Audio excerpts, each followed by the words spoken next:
Havendo Deus falado no Antigo Testamento. Stephen Cohn, Edições Tesouro Aberto. 1 Reis.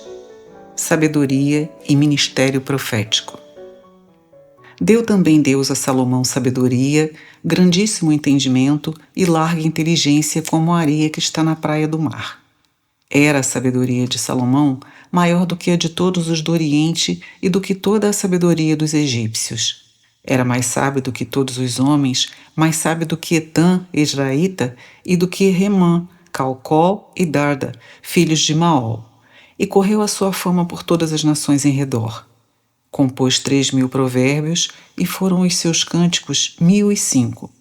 Discorreu sobre todas as plantas, desde o cedro que está no Líbano até ao isopo que brota no muro. Também falou dos animais e das aves, dos répteis e dos peixes. De todos os povos vinha gente a ouvir a sabedoria de Salomão, e também enviados de todos os reis da terra que tinham ouvido da sua sabedoria. 1 Reis 4, 29 a 34. Ora, Elias, o tesbita dos moradores de Gileade, disse a Acabe: Tão certo como vive o Senhor, Deus de Israel, perante cuja face estou, nem orvalho nem chuva haverá nestes anos, senão segundo a minha palavra. 1 Reis 17, 1. Oremos. Querido Pai Celestial, nós te louvamos porque através de teu amado Filho podemos nos achegar ao teu trono de graça com ousadia. Nós te agradecemos sabendo que tua presença está conosco e nosso único desejo é que possamos ver tua face. Oramos para que à medida que tua palavra for explanada, teu Espírito Santo possa nos revelar teu Filho. A ti seja a glória, no nome do nosso Senhor Jesus. Amém. Antes de entrarmos no primeiro livro de Reis, é necessário que apresentemos algo de seu contexto. Primeiramente, precisamos perceber a conexão entre 1 Reis e 1 Samuel. Sabemos que os 2 livros de Samuel e os 2 livros de Reis nos contam a história do reino de Israel. Em 1 Samuel vemos a transição, ou seja, como a nação foi transferida dos juízes para os reis e dos sacerdotes para os profetas. Em 2 Samuel, vemos como a nação foi estabelecida como reino sob o governo de Davi. Em 1 Reis, começamos a ver a desintegração deste reino e como ele foi dividido em 2 reinos. Finalmente, em 2 Reis, vemos a queda tanto do reino do norte, Israel, como do reino do sul, Judá. Na Bíblia hebraica, os 2 livros de Reis constituem um único livro que cobre praticamente toda a história do governo dos reis do povo de Israel na Antiguidade. Um reino é centrado na pessoa do rei. O governo do rei determina o destino do reino. Essa é a razão pela qual o conteúdo do livro de Reis é principalmente a história desses reis. Ao conhecermos a história desses reis, conheceremos a história do reino. Não sabemos de forma precisa quem foi o autor do livro de Reis. Evidentemente, sabemos que o verdadeiro autor é o Espírito Santo. Contudo, é provável que esse livro tenha sido composto no final do cativeiro babilônico. Sabemos isso ao chegar no capítulo 25 de 2 Reis, que constitui o final deste livro. O escritor menciona ali que o rei Joaquim recebeu a liberdade do rei da Babilônia, Evil-Merodach, depois de 37 anos de prisão. Isso ocorreu no ano 562 a.C. Portanto, esse livro foi composto na segunda parte do cativeiro. O livro de Reis nos mostra 3 períodos diferentes. O primeiro período são os 40 anos do reino de Salomão, que ocorreram aproximadamente de 1015 a 975 a.C. O segundo período começa com a divisão do reino e vai até o término ou a destruição do reino do norte, Israel, cobrindo o período de 975 a 721 a.C. O terceiro período descreve a história do reino remanescente do sul, Judá, até o cativeiro babilônico, compreendendo o período de 721 a 588 a.C. São esses aproximadamente os períodos abrangidos pelo livro de Reis. Como já mencionado, não sabemos quem foi o autor deste livro. De acordo com o Talmud judaico, foi Jeremias quem o escreveu. Parece haver alguma razão para isso, pois quando você compara o capítulo 52 de Jeremias com o capítulo 25 de Segundo Reis, você descobre que os trechos são iguais. Além disso, quando você lê Segundo Reis 17, que é um comentário do autor do livro, você percebe que a forma de expressão e o sentimento se parecem muito com Jeremias. Contudo, há uma grande dificuldade nessa suposição, pois Jeremias foi para o exílio no Egito, não na Babilônia, e o livro de Reis foi composto na Babilônia. Alguns pensam que Baruque, o escriba, tenha sido o autor do livro, mas a mesma dificuldade ocorre. A maioria dos comentaristas de língua inglesa crê que esse livro foi composto por Esdras. Seja quem for que tenha escrito este livro, cremos que ele era uma espécie de profeta, pois extraiu suas fontes de 3 livros diferentes. O primeiro deles é o livro da história de Salomão, 1 Reis 11, 41. O segundo é o livro da história dos reis de Judá, 1 Reis 14, 29. E o terceiro é o livro da história dos reis de Israel, 1 Reis 14, 19. Quando você compara as fontes de Reis com as fontes usadas nos livros de Crônicas, percebe que são diferentes. Em Crônicas, as fontes são os escritos dos profetas. Tomando Salomão como exemplo, vemos que em 2 Crônicas 9, 29 não é mencionado o livro da história de Salomão. Ao invés disso, o texto diz: quanto aos mais atos de Salomão, não estão escritos no livro da história de Natã, o profeta, e na profecia de Aías, o silonita, e nas visões de Ido, o vidente?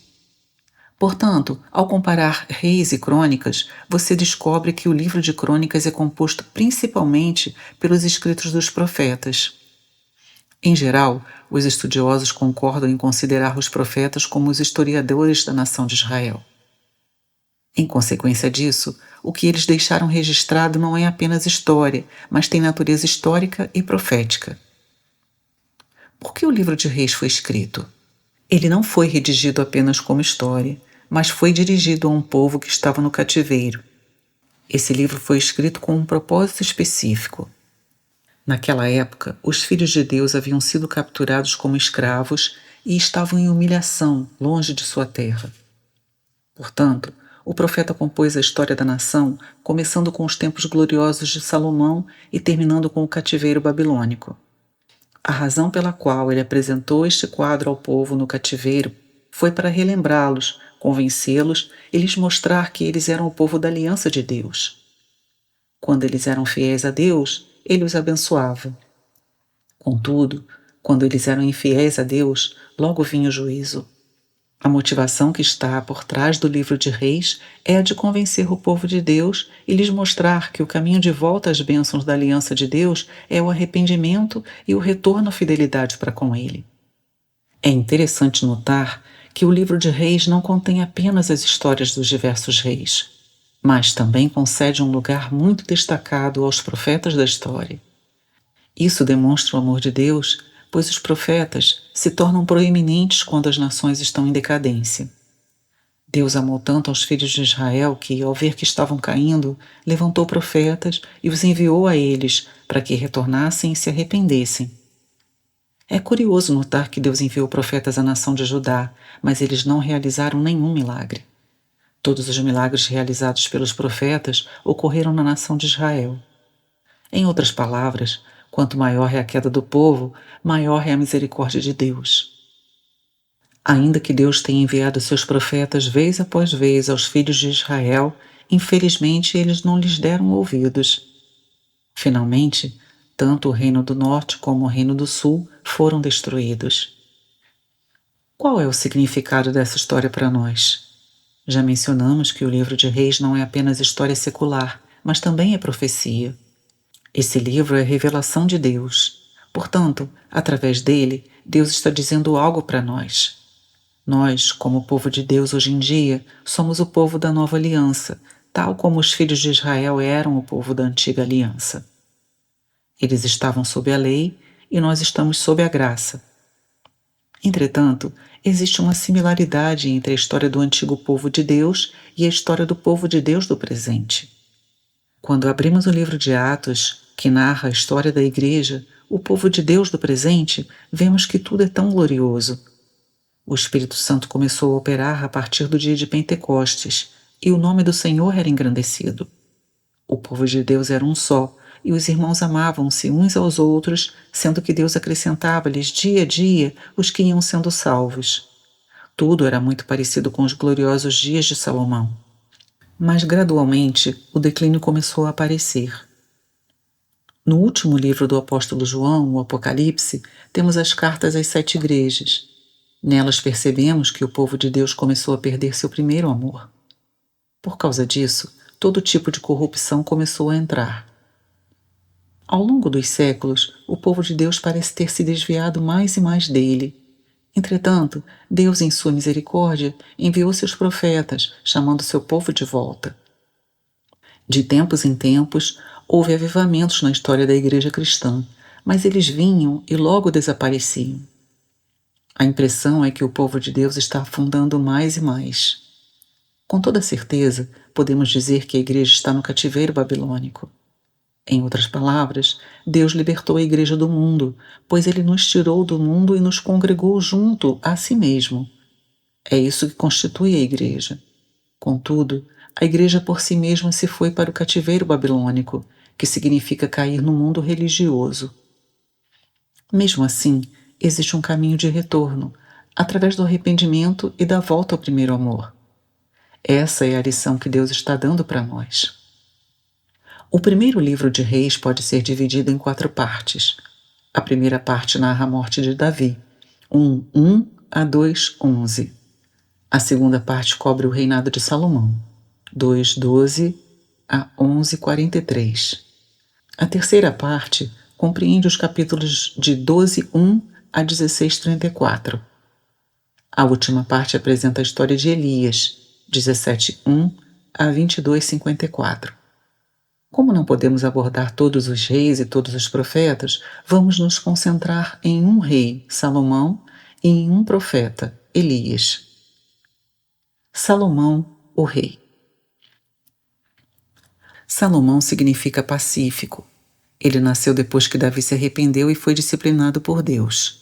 Quando ele nasceu, Deus o amou muito e lhe deu um nome especial, Gedidias, ou seja, o amado de Deus. Portanto, Salomão foi um filho da graça. Davi prometeu à mãe de Salomão, Batseba, que seu filho se assentaria no trono. Absalão e Adonias, que eram irmãos mais velhos de Salomão, tentaram tirar-lhe o trono, mas Deus o confirmou como rei. Ele herdou o reino de seu pai, que era um homem de guerra, pois havia lutado em muitas batalhas. Entretanto, Salomão era um homem de paz. Ele amava Deus e ofereceu sacrifícios em Gibeon. Deus lhe apareceu em sonho e lhe disse: "Pede-me o que queres que eu te dê." Salomão então pediu um coração compreensivo, de modo que pudesse julgar o povo e discernir entre o bem e o mal.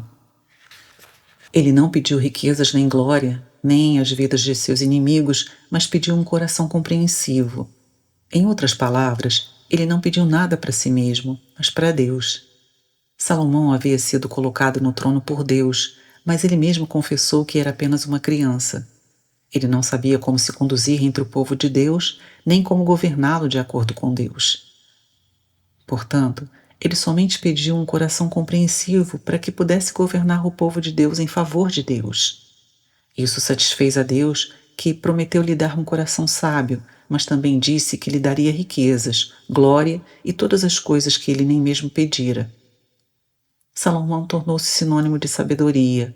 Sua sabedoria excedia a sabedoria do Oriente e a sabedoria do Egito, e ele era mais sábio que Etã, Emã, Calcol e Darda. Sabemos que a sabedoria do Oriente é filosófica, mística e especulativa. A sabedoria do Egito é mecânica, científica e materialista. A sabedoria de Etã, Emã, Calcol e Darda é poética e espiritual. Contudo, a sabedoria de Salomão excedia a todas. Sua sabedoria era divina. Deus lhe deu um coração compreensivo. No original, um coração compreensivo significa um coração que ouve. Em outras palavras, Deus deu a Salomão um coração capaz de ouvi-lo, e isso é sabedoria. Não pense que sabedoria é um assunto da mente, pois isso é conhecimento. Sabedoria é um assunto do coração. Se o seu coração pode ouvir a Deus, então você possui a mais profunda sabedoria do mundo inteiro. Salomão ouviu a Deus. Ele escreveu 3.000 provérbios e 1.005 cânticos. Ele discorreu sobre todas as plantas, desde o cedro que está no Líbano até o isopo que brota no muro. Ele também falou do gado, das aves, dos répteis e dos peixes. Contudo, observe bem. Ele não falou sobre as árvores como um botânico, nem dos animais como um zoólogo. Ele falou sobre todas essas coisas como um homem de Deus. Ele podia ver Deus em todas as coisas, e isso é sabedoria. Salomão não era apenas um homem sábio, pois Deus também lhe deu grande riqueza. Na época de Salomão, a promessa de Deus a Abraão foi cumprida por algum tempo, pois seus domínios se estenderam desde o grande rio Eufrates até a pequena torrente do Egito. Ele recebeu tributos de diferentes nações. Sua mesa era muito farta. Ele fez com que a prata fosse como pedra em Jerusalém e havia cedros em abundância como os sicômoros das planícies. Salomão não era somente rico, mas durante sua vida ele empreendeu algo que ninguém jamais havia feito. Ele construiu o templo de Deus. Ele teve sabedoria para entender o modelo que Deus havia dado a seu pai Davi. Ele foi capaz de mobilizar muita gente para construir a casa do Senhor e também teve sabedoria para empregar os diferentes materiais na edificação. Isso não foi tudo, pois logo que terminou de construir, Salomão ofereceu o templo a Deus e ele o aceitou. A glória de Deus encheu a casa e fogo desceu do céu e consumiu o holocausto. Isso é a coisa mais gloriosa. Infelizmente, ao tornar-se idoso, Salomão amou muitas mulheres estrangeiras e elas o enganaram, levando-o a adorar ídolos.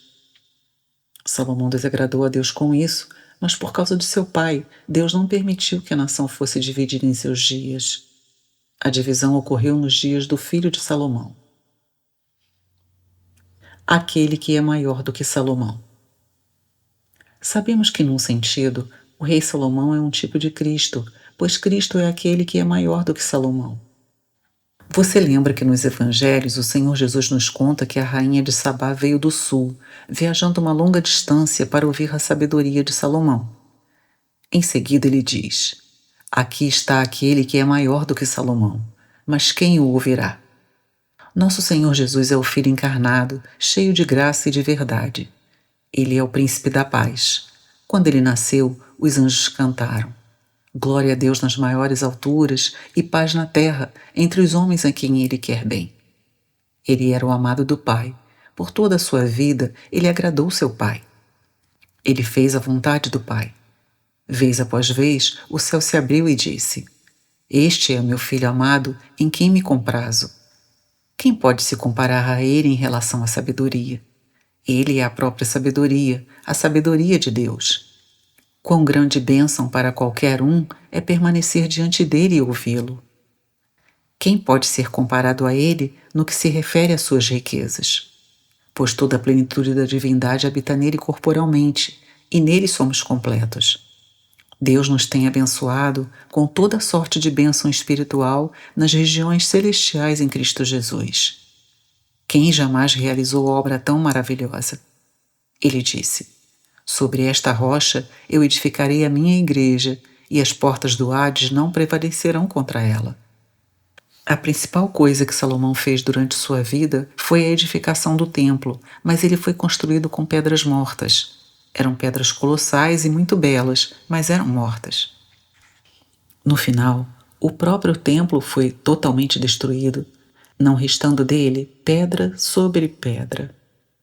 Entretanto, aquele que é maior do que Salomão construiu um templo vivo com pedras vivas. Essas pedras são pessoas como nós, que não possuem beleza em si mesmas, mas que ele fez belas em Cristo. Ele está nos edificando juntos, a fim de sermos uma habitação santa para Deus pela eternidade, a qual nunca poderá ser destruída. Quão grande é a obra que ele realizou! Ele não é como Salomão, que amou muitas mulheres estrangeiras. Ele tem apenas um amor. Ele ama a seu pai e ama a sua igreja, e deu a si mesmo por ela. Este é o nosso Salomão. Sabemos que um dia ele vai retornar e estabelecer seu reino sobre esta terra, e a justiça reinará sobre toda ela. Em escala menor, Salomão também pode nos representar, pois estamos em união com Cristo. Tal como Salomão, somos filhos da graça. Também somos filhos da paz, pois Cristo é a nossa paz. Ele fez a paz por nós, tanto para com Deus como também entre nós, e nos reuniu num novo homem em um corpo. Não somos também chamados de filhos da sabedoria? De fato, somos assim chamados, não porque nós mesmos sejamos sábios, mas porque Cristo é a nossa sabedoria.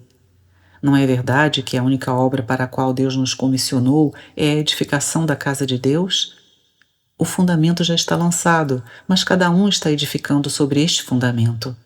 Tendo em vista que estamos edificando a casa de Deus, não construamos com madeira, feno e palha, mas usemos ouro, prata e pedras preciosas, de forma que nosso trabalho permaneça e Deus seja glorificado. Tudo isso é a história de Salomão. Elias, o profeta. O nome Elias significa aquele cujo Deus é Senhor. Isso é muito significativo, pois Elias viveu em dias de apostasia. Toda a nação de Israel caiu em apostasia sob o reino de Acabe e, por sua vez, o rei estava sob a influência de uma mulher gentia, Jezabel. Em consequência disso, toda a nação desviou-se de Deus. Entretanto, surge um homem chamado Elias, cujo Deus era Senhor. Seu próprio nome é um testemunho. Elias, o tesbita, permaneceu só numa nação em apostasia que havia deixado de lado a soberania de Deus. Tanto quanto sabemos, ele deve ter nascido na parte alta da Galiléia, pois era tesbita. Entretanto, ele tornou-se habitante de Gileade, que está no outro lado do rio Jordão. Por que ele fugiu para Gileade? O motivo deve ter sido seu testemunho, que foi muito forte para a nação. Ele tomou posição em favor de Deus, mas o rei e toda a nação se rebelaram contra Deus. Ele deve ter sido perseguido e teve que fugir para salvar sua vida. Quando você lê o capítulo 17 de 1 Reis, parece que Elias surge repentinamente, vindo do nada, pois não conhecemos seu passado.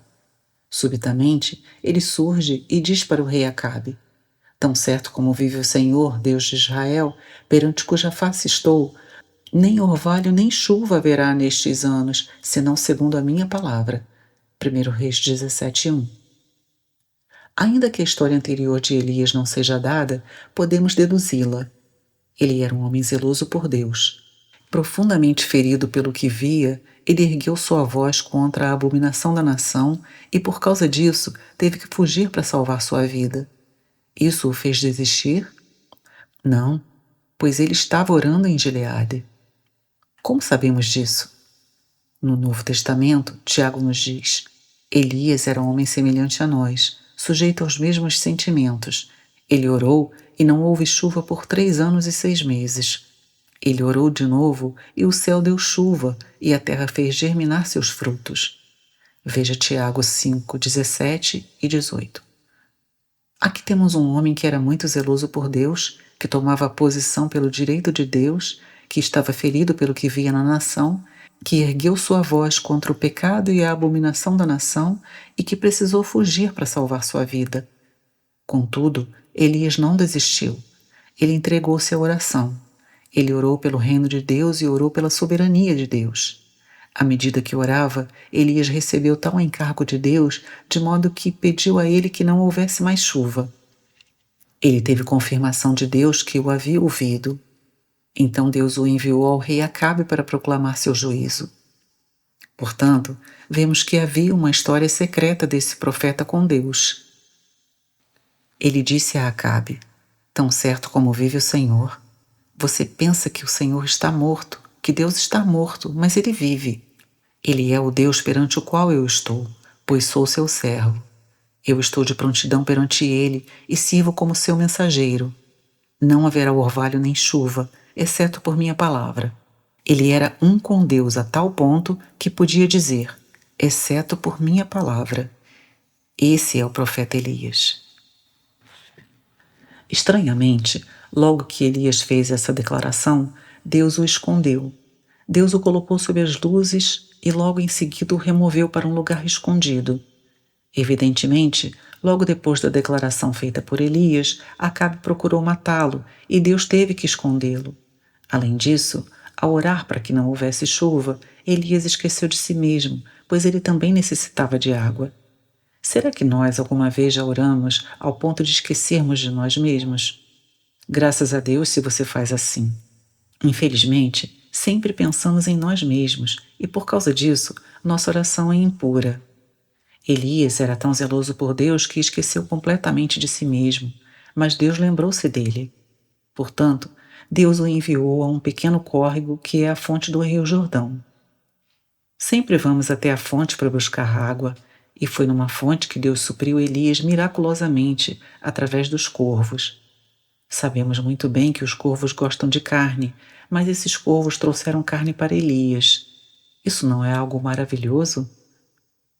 Deus sustentou Elias durante anos, não apenas por meio dos corvos, mas também por meio da viúva gentia da cidade, igualmente gentia de Sarepta. A provisão de Deus é sempre maior do que aquilo que imaginamos, e isso deveria aumentar a nossa fé. Depois de 3 anos e meio, Deus disse: já é o bastante.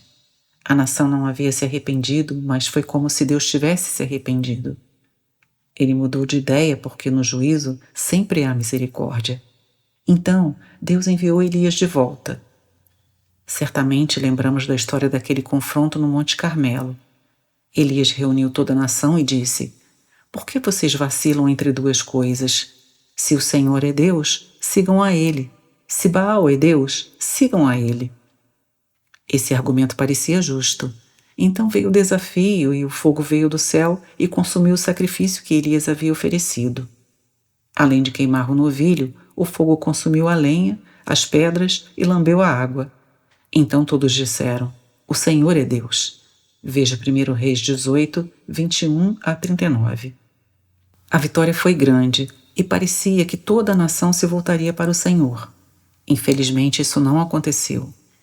No dia seguinte, Jezabel ameaçou Elias dizendo: amanhã mesmo terei acabado com sua vida. O profeta percebeu que a nação não havia retornado ao Senhor.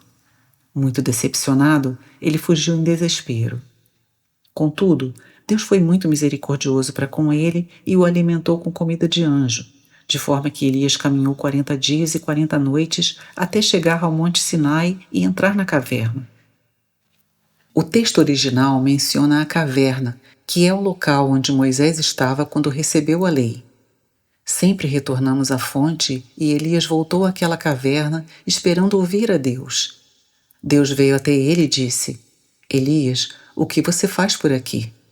Elias respondeu: tenho sido zeloso por ti, mas a nação matou os profetas, derrubou os altares e te deixou. Eu sou o único que restou e tudo o que fiz não funcionou. Portanto, deixa-me morrer. Qual é o sentido de continuar vivendo? Quão gracioso é o nosso Deus! Ele não culpou Elias, pois conhecia seu coração. Deus lhe disse: retorna e unja a Hazael, rei sobre a Síria, a Jeú, rei sobre Israel, e a Eliseu como profeta. Também conservei 7.000 que não dobraram seus joelhos a Baal, nem o beijaram com suas bocas. Não pense que tudo está terminado. Ainda tenho muitos agentes por todo lado e minha obra vai prosseguir. Ver 1 Reis 19. Esse é praticamente o fim da história de Elias. Ele retornou à sua terra e fez mais algumas coisas. Deus, de modo muito gracioso, tomou Elias e o arrebatou. Portanto, o trabalho de Elias ainda não está concluído. Você lembra que ele apareceu no Monte da Transfiguração. Nas últimas palavras do Antigo Testamento, Malaquias diz que Elias retornará para converter o coração dos pais aos filhos e os corações dos filhos aos pais, para que não sejam amaldiçoados. Pela profecia, sabemos que Elias ainda virá. João Batista veio no espírito de Elias, mas não era Elias, pois não foi aceito. Contudo, sabemos que Elias está vindo. Antes do retorno de Cristo, Elias virá para preparar seu caminho. No livro de Apocalipse, você encontra as duas testemunhas, Moisés e Elias. Portanto, o trabalho de Elias ainda não está terminado. Deus ainda tem algo reservado para Elias fazer, e no devido tempo, ele vai terminar tudo o que Deus lhe comissionou. Esta é a história do profeta Elias. A lição de Elias. Que lição podemos aprender de Elias? Penso que Elias é a representação do ministério profético. Ele é o maior dos profetas e o representante de todos os profetas.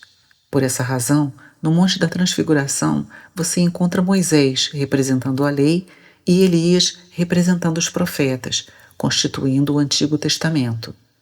Eles vieram para falar com o Senhor Jesus sobre sua partida.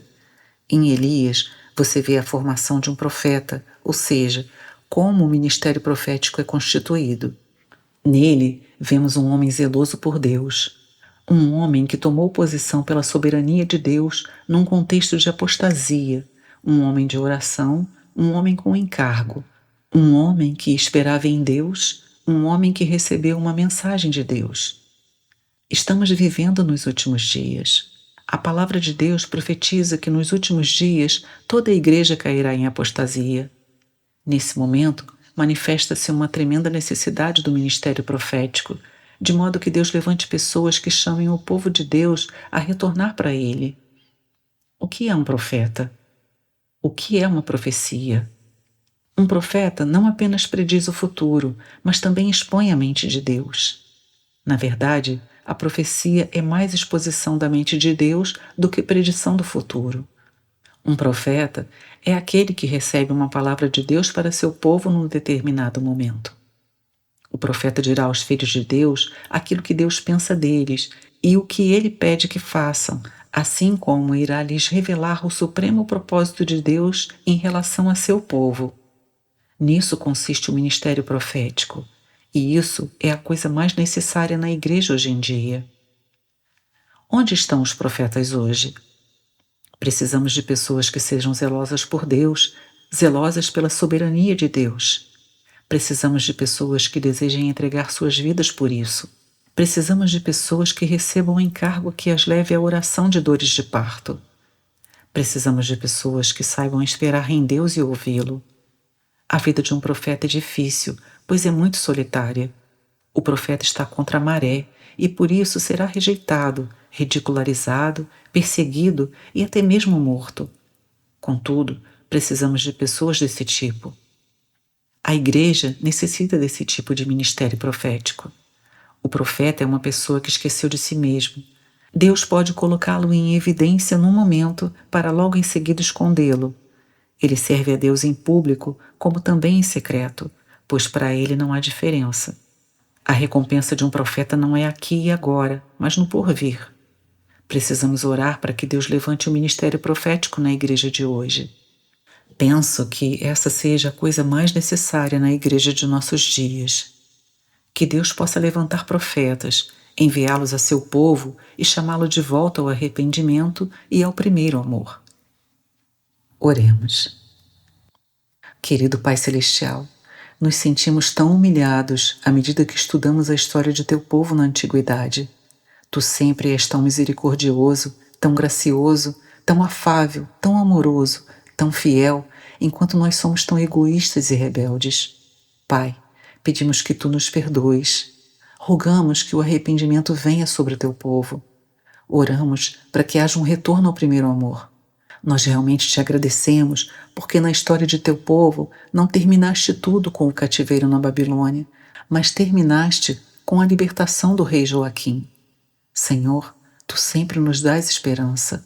Sabemos que tu estás nos libertando e sabemos que um dia teu reino virá e haverá a manifestação dos filhos de Deus.